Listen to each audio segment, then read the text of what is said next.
Good morning students, I welcome you all to the science video section. Today, now we are going to see about 10th standard science subject chemistry unit 9 solutions. So, last video we saw about solution in day-to-day life and components of solution and type of solutions based on the type of solvent and based on the amount of solute and concentration and dilution solution. So today now we are going to see about solubility. Define solubility. Okay, usually there is a limit to the amount of solute that can be dissolved in a given amount of solvent at a given temperature. So already you know that the limit of amount solute can be dissolved in a given amount of solvent at a given temperature. Okay, when this limit is reached, we have a saturated solution. And the limit reach ஆயிடுச்சுனா அது என்ன சொல்லுவோம்? Saturated solution சொல்லுவோம். And any excess solute that it added simply resists at the bottom of the solutions. Again extra அந்த solute add பண்ணாலும் அந்த solute என்ன ஆகும்? கீழே bottomல settle ஆயிடும். The extent of dissolution of a solute in a solvent can be better explained by its solubility. So solubility is measure of how much of a solute can be dissolved in a specific amount of a solvent. So எவ்வளோ amount of solute வந்து ஒரு specific amount of solventல mix ஆகுறது தான் நம்ம என்ன dissolve ஆகுறது தான் நம்ம என்ன சொல்லுவோம்? Solution சொல்லுவோம். அதை accurateாக expand பண்ணி சொல்கிறது இது solubility. Define solubility is a very important question. Okay, let us see define solubility as the number of grams of a solute that can be dissolved in 100 gram of a solvent. So number of grams of a solute வந்து are dissolved in a 100 gram of solvent to form a saturated solution at a given temperature and pressure. This is called a solubility. For example, 36 gram of sodium chloride need to be dissolved in 100 gram of water to form its saturated solution at 25 degrees Celsius. This is the solubility of NaCl in water is 30 gram of at 25 degrees Celsius. So 100 gram of water la வந்து 36 gram of sodium chloride வந்து dissolve பண்றோம் at temperature 25 degrees temperature. The solubility is mathematically expressed as solubility is equal to mass of the solute divided by mass of the solvent into 100. This is the formula for solubility. So define solubility, you can write it this manner. Okay, next let us see solubility of some common substance in water at 25 degrees Celsius. Let us see one by one. First, name of the solute, next formula of the solute and solubility gram divided by 100 gram water. Okay, so calcium carbonate, formula for solute CaCO3. Solid is a calcium carbonate is a solid substance. Solubility வந்து 100 gramல எவ்வளோ solve ஆகுனா 0.0013. And sodium chloride, formula for NaCl. Sodium chloride is also solid and solubility of 100 gram of water 36. Okay, next ammonia, formula for solute NH3. ammonia is a gas. Okay, solubility gram வந்து 48 gram வந்து 100 gram waterல dissolve ஆகும். Okay, next let us see sodium hydroxide. Sodium hydroxide formula is solute NaOH. Sodium hydroxide is a solid substance. The solubility of gram வந்து 80 gram வந்து 100 gram waterல dissolve ஆகும். Next glucose, formula for solute C6H12O6. Glucose is a solid. Solubility gram வந்து 91 gram. Okay, next sodium bromide, formula for solute NaBr is a sodium bromide. Sodium bromide also solid. So solubility gram வந்து 95 gram. Okay, next sodium iodine, formula for the solute NaI. Sodium iodide is a solid. Okay, solubility of gram வந்து 184 gramல வந்து solve ஆகும். Okay, next let us see factors affecting solubility. There are three main factors which govern the solubility of a solute. They are, first one is natural of the solute and solvent, second one is effect of temperature, and third one is effect of pressure. These three are the factors affecting in solubility. First let us see nature of the solute and solvent. The nature of the solute and solvent plays an important role in solubility. Important role is solute and solvent. Okay, so solubility. Okay, although water dissolves an enormous variety of substance, both ionic and covalent. Ionic, that means Na plus Cl minus. அந்த மாதிரி cations and anions separate ஆகுதுல, அது ionic. And covalent, sharing of electrons. It does not dissolve everything. Okay, the phrase that scientists often use when predicting solubility is like dissolves like. These expressions means that dissolved occurs when similarity exists between the solvent and the solute. For example, common salt is a polar compound and dissolved rarely in polar solvent like water. So polar compound வந்து எதில் dissolve ஆகும்? polar solventல தான், like waterல தான் dissolve ஆகும். Okay, next let us see non-polar. Non-polar compounds are soluble in non-polar solvents. So non-polar compound எதில் soluble ஆகும்? non-polar solventல soluble ஆகும். Okay, for example, fat dissolved in ether. Fat dissolved in ether. But non-polar compounds do not dissolve in polar solvent. Non-polar compounds வந்து எதில்? polar solventல dissolve ஆகாது. So அதே மாதிரி polar compound do not dissolve in non-polar. So polar compound வந்து do not dissolve in non-polar solvent. non-polar solventல வந்து dissolve ஆகாது. ஓகேவா? Next nature of solute and solvent. Okay, solute வந்து போலார், இது வந்து போலார் சால்வெண்ட்டில் வந்து சாலிபிளாக இருக்கும். அண்ட் நான் போலார் சால்வெண்ட்டில் வந்து இன்சாலிபிளாக இருக்கும். ஓகேவா? நெக்ஸ்ட் நான் போலார் solute வந்து polar solvent is insoluble, whereas non polar solvent is soluble. And ionic solute is polar solvent is soluble and non polar solvent is insoluble. Next, let us see effect of temperature, solubility of solid in liquid. Solid and liquid. Okay, generally solubility of a solid solute in a liquid solvent increasing with increase in the temperature. Already வந்து solid solute வந்து, for example you will take a solid solute வந்து NaCl, sodium chloride, in a liquid solvent water. Okay, so heat பண்ணும்போது temperature கொடுத்து heat பண்ணும்போது என்ன ஆகும்னா,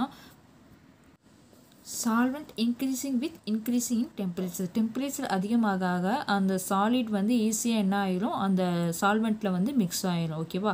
for example, a greater amount of sugar will dissolve in warm water then in cold water. So cold வாட்டரில் அந்த சொல்யூட்டை வந்து sugar சொல்யூட்டை வந்து dissolve பண்ணுறதுக்கும் வார்ம் வாட்டரில் டிசால்வ் பண்ணுறதுக்கும் டிஃப்ரெண்ட் இருக்குது. ஓகே, வார்ம் வாட்டரில் நமக்கு என்ன ஆகும், ஈஸியாக டிசால்வ் ஆயிரும். பட் கோல்டு வாட்டரில் கொஞ்சம் லேட் ஆகும். ஓகேவா? In endothermic process solubility increase with increase in temperature. Endothermic is nothing but absorption of heat. Next, in exothermic process, exothermic, that means heat is liberated, exit, வெளியில வருது. Okay, solubility decreases with increase in temperature. Temperature increase ஆகும் but solubility decrease ஆகும். ஓகேவா?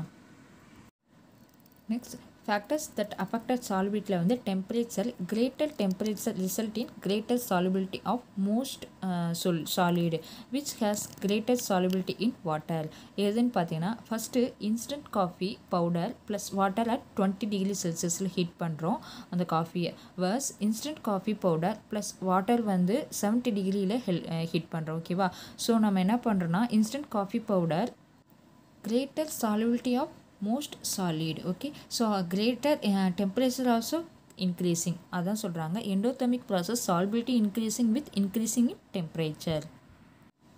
Next, let us see solubility of gases in liquid. First நம்ம பார்த்தது solubility of solid in liquid. solidலேருந்து liquidக்கு இப்போ gases in liquid. Okay, do you know why it is bubbling when water is boiled? water boil பண்ணுறப்ப நமக்கு அந்த bubbling வரும். ஏன்னு கேட்டால் solubility of gas is liquid decreases when increasing temperature. temperature increase பண்ண அந்த gases water மாலிகுல என்ன present ஆயிருக்கும், ஆக்சிஜன் கேஸஸ் ப்ரெசென்ட் ஆயிருக்கும். ஸோ அந்த ஆக்சிஜன் இஸ் என்ன ஆகுது, எல்லாம் எவாபரேட் ஆகுது. ஓகேவா? So generally water contains dissolved oxygen. when water is boiled, the solubility of oxygen in water decreases, so oxygen escape in the form of bubbles. So அது பபுள்ஸாக என்ன ஆகுது, evaporate ஆயிடுது ஓகேவா எஸ்கேப் ஆயிடுது. aquatic animals live more in cold regions because more amount of dissolved oxygen in present in the water of cold region. So cold ரீஜனில் water மாய்ஸ்சரில் வந்து oxygen வந்து நிறையா ப்ரெசென்ட்டாக இருக்கும். ஸோ அதனால தான் அக்வாட்டிக் அனிமல்ஸ் மோஸ்ட்லி கோல்ட் ரீஜன்ஸில் வந்து வாழுது ஓகேவா. This shown that the solubility of oxygen in water is more at low temperature. Next, let us see effect of pressure. So effect of pressure is observed only in the case of solubility of gas in liquid. So எதில் இருக்கும் gas in liquidல தான் இந்த effect of pressure இருக்கும், solid in liquidல இருக்காது. Okay, when the pressure is increased, the solubility of a gas is also liquid also increase. Pressure increase ஆச்சுன்னா அந்த solubility of a gas also liquid வந்து increase ஆகும் ஓகேவா. For example, the common example for solubility of gases in liquid are carbonated beverages, soft drinks, household cleaners containing aqueous solution of ammonia, formalin aqueous solution of formaldehyde, etc. So see in your picture, the pressure வந்து அதிகமாக அங்கே gases என்ன ஆகுது, solubility of gases in liquid increase ஆகுது ஓகேவா. So gases carbon dioxide is present in top and aqueous solution of carbon dioxide is present pink color. Okay. For examples, the common example for solubility of gases in liquid are carbonated beverages, soft drinks, household cleaners containing aqueous solutions of ammonia, formalin aqueous solutions of formaldehyde, etc. Next, let us see concentration of a solution. So far we discussed what is a solution. What does it consist of? Any type of most of the chemical reaction takes place in solution form. Okay, so it is essential to quantity the solute in solvent to steady the reactions. அதோட quantity measure பண்ணுவோம். To quantity the solute in a solution we can use in the term concentration. So அந்த quantityக்கு என்ன term use பண்ணுவோம், concentration. Okay. So define concentration. Concentration of a solution may be defined as the amount of solute present in a given amount of solvent or solution is called a concentration. So what is a concentration? Concentration is a solution may be defined as the amount of solute present in a given amount of solution or solvent. Quantitatively, concentration of a solution may be expressed in different method, but here we shall discuss percentage by mass. Percentage la mass measure பண்ணுவோம் and percentage by volume V. Okay. First, let us see mass percentage. Mass percentage of a solution is defined as the percentage by mass of a solute present in the solution. So எவ்வளோ solute வந்து present ஆயிருக்கும் இந்த solutionல அதுதான். It is mostly used when solute is solid and solvent is liquid. Solute வந்து solid இருக்கும் and solvent வந்து liquid இருக்கும். Okay, so the formula for mass percentage is equal to mass of the solute divided by mass of the solution.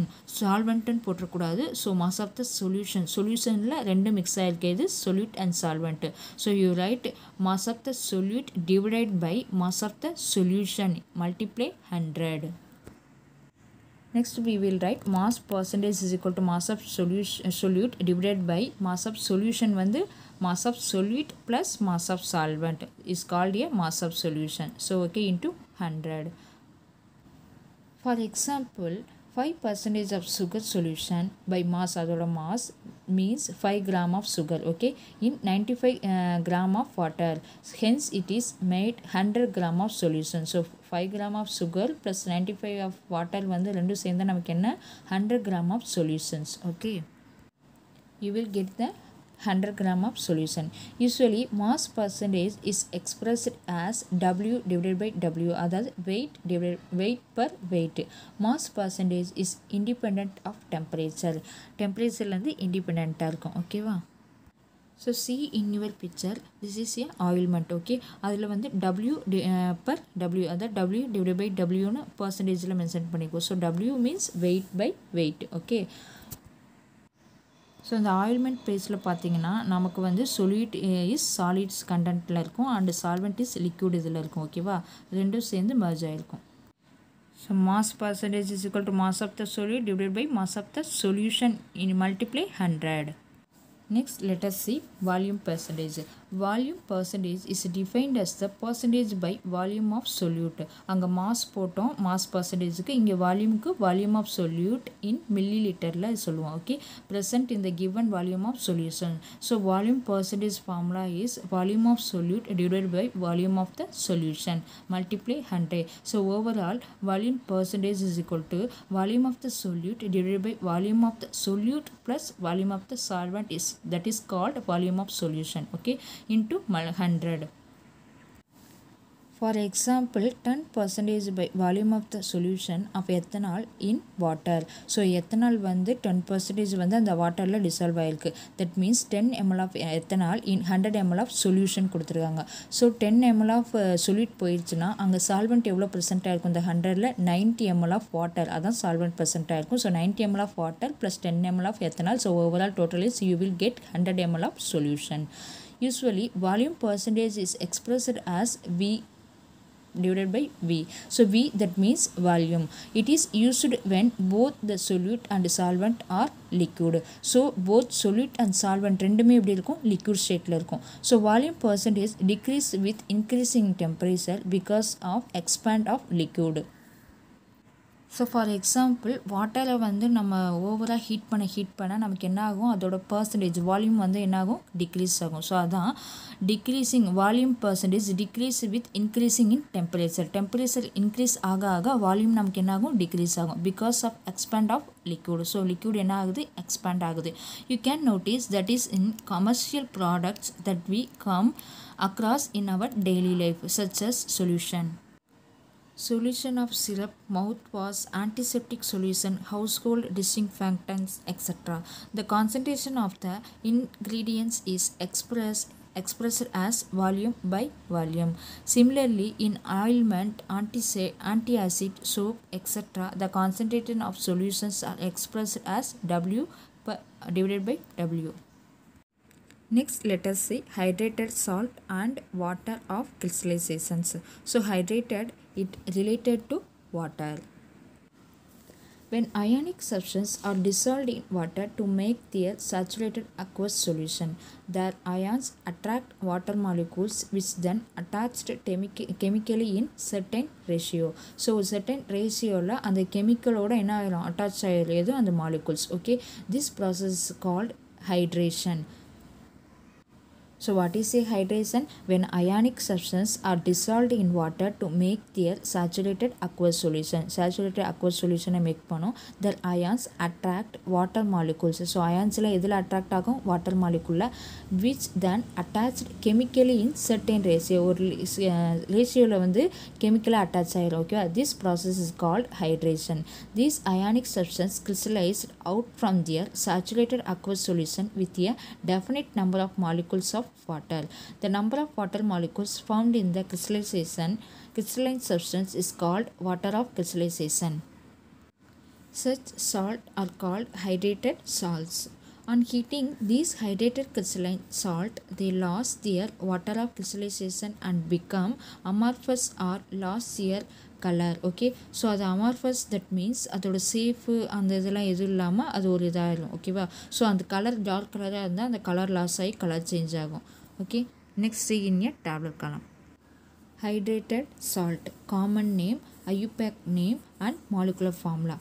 Blue vitriol, IUPAC name, copper 2 sulfate pentahydrate. Pentahydrate, it indicates number 5. Water molecule 5% இருக்குல்ல, அதான் pentahydrate. Okay, molecular formula CuSO4.5H2O. So 5 water molecule are present in the molecular formula. Okay, next Epsom salt, magnesium sulfate heptahydrate. Hepta indicate 7, number 7. Okay, magnesium molecular formula MgSO4.7H2O. Next gypsum, calcium sulfate dihydrate. Di, that indicates number 2. Okay, so formula for calcium sulfate dihydrate CaSO4.2H2O. Next green vitriol, iron 2 sulfate heptahydrate. Hepta, that means indicates number 7. So molecular formula FeSO4 dot 7H2O. Next, white withdrawal zinc sulfate heptahydrate. So from molecular formula zinc Zn-SO4 dot 7H2O. Next, let us see copper sulfate pentahydrate. Formula for CuSO4.5H2O, blue vitriol. The number of water molecule in blue vitriol is 5. So it is water of crystalline is 5. When blue colored copper sulfate crystals are gently heated, it loses its 5 water molecules and it becomes colorless anhydrous copper sulfate. See the formula. Copper sulfate CuSO4 copper sulfate pentahydrate CuSO4 dot 5H2O blue color heat பண்ணுறப்ப நமக்கு என்ன ஆகுது copper sulphate மட்டும் தனியாக separate ஆகுது so அன்ஹைட்ரைஸ் copper sulphate ஏன் அன்ஹைட்ரைஸ் சொல்லணும்னா white கலரில் சேஞ்ச் ஆகும் ஓகே காப்பர் சல்ஃபேட் மட்டும் தனியாக சேஞ்ச் ஆகும் எது வாட்டர் கண்டென்ட் இல்லாமல் ஸோ வாட்டர் தனியாக ரிமூவ் ஆகிடும் எவாப்ரேட் ஆகிடும் ஓகேவா ஸோ இது ஒரு கலர்லெஸ் ஆகும் ஒயிட் கலர் ஆர் கலர்லெஸ் எப்படி வேணால் சொல்லலாம் இந்த மாதிரி ஆயிடும் ஸோ காப்பர் சல்ஃபேட் பென்டாஹைட்ரேட் வந்து ஹீட் பண்ணும்போது காப்பர் சல்ஃபேட் ப்ளஸ் வாட்டர் மாலிகுலாக டிவைட் ஆகிடுது Again, this reaction anhydrous copper sulfate CuSO4 plus 5H2O திருப்பி கூல் பண்ணும்போது நமக்கு என்ன கிடைக்குது காப்பர் சல்ஃபேட் பென்டாஹைட்ரேட் வந்து ஃபார்ம் ஆயிடுது திருப்பி ப்ளூ கலரில் நமக்கு ஃபார்ம் ஆயிடுது ஸோ இந்த ரியாக்ஷன் வந்து ஒரு reversible reaction okay so blue கலரில் வந்து நம்ம கலர்லெஸ்ஸாக சேஞ்ச் பண்ண முடியும் அகெயின் இதை ஹீட் பண்ணும்போது கலர்லெஸ்ஸாக சேஞ்ச் பண்ண முடியும் அகெயின் இதை கூல் பண்ணால் இந்த ஒயிட் வந்து கலர்லெஸ் வந்து நமக்கு என்ன கலர் ஆகும் ப்ளூ கலரில் சேஞ்ச் ஆகும் C in your picture first வந்து காப்பர் சல்ஃபேட் பென்டாஹைட்ரேட் அந்த ப்ளூ கலர் சப்ஸ்டன்ஸ் செகண்ட் சால்ட்டில் வந்து வாட்டர் கண்டென்ட் அது ரிமூவ் பண்ண பிறகு ஒயிட் கலர் ஆயிடுது ஸோ திருப்பி வாட்டர் நம்ம ஆட் பண்ணும்போது அது என்ன கலராக சேஞ்ச் ஆயிடுது ப்ளூ கலராக ஆயிடுது okay So if you few drops of water or allow it to cool, the colorless anhydrous salt again turns back into blue colored hydrate salt okay. So copper sulfate before and after heating. When blue colored copper sulfate crystals are gently heated, it loses a 5 water molecules and becomes colorless anhydrous copper sulfate. After adding a few drops of water or allow it cool, the colorless anhydrous salt again turn back into blue colored hydrate salt. Next, let us see magnesium sulfate heptahydrate, that is formula for MgSO4.7H2O, Epsom salt. Okay, it was of crystallization is 7. So crystallization number is 7. When magnesium sulfate heptahydrate crystals are gently heated, it loses 7 water molecules. So gently heat பண்ணும்போது 7 water molecules வந்து loss பண்ணிடுது and becomes anhydrous magnesium sulfate. So see the reactions. Magnesium sulfate heptahydrate MgSO4.7H2O heating the product of anhydrous magnesium sulfate MgSO4 plus 7H2O so lost 7 water molecules.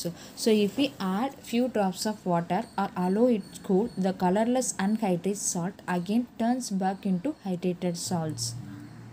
So this reactions also reversible reactions okay. Heat பண்ணுறப்ப magnesium sulphate ஹெப்டாஹைட்ரேட்டை வந்து நம்ம anhydrase magnesium சல்ஃபேட்டாக change பண்ண முடியும் again இந்த anhydrase magnesium சல்ஃபேட்டை வந்து cool பண்ணும்போது நமக்கு திருப்பி மெக்னீசியம் சல்ஃபேட் ஹெப்டாஹைட்ரேட் வந்து ப்ராடக்ட் கிடைக்கும் okay Next, let us see hygroscopy. Certain substance when exposed to the atmospheric air at ordinary temperature absorb moisture without changing their physical state.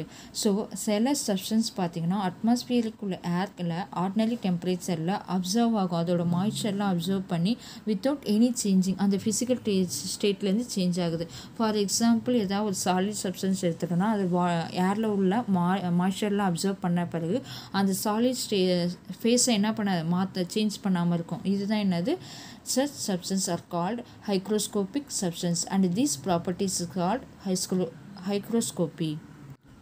Hygroscopic substances are used as drying agent dry பண்ணுற ஏஜென்ட்டுக்கெலாம் இதை use பண்ணுவாங்க okay See the few examples for hydroscopic substance. First one, concentrated sulfuric acid, that formula for H2SO4. Next, phosphorus pentoxide, that formula for P2O5, 5 oxygen molecule are present, and quicklime formula for CaO, and silica gel SiO2. Next, anhydrous calcium chloride CaCl2. So இந்த silica gel SiO2 வந்து water பாட்டிலெல்லாம் போட்டிருப்பாங்க. பார்த்தீங்கன்னா ஒரு புதுசாக water bottle வாங்குறப்ப அதுக்குள்ளே போட்டிருப்பாங்க.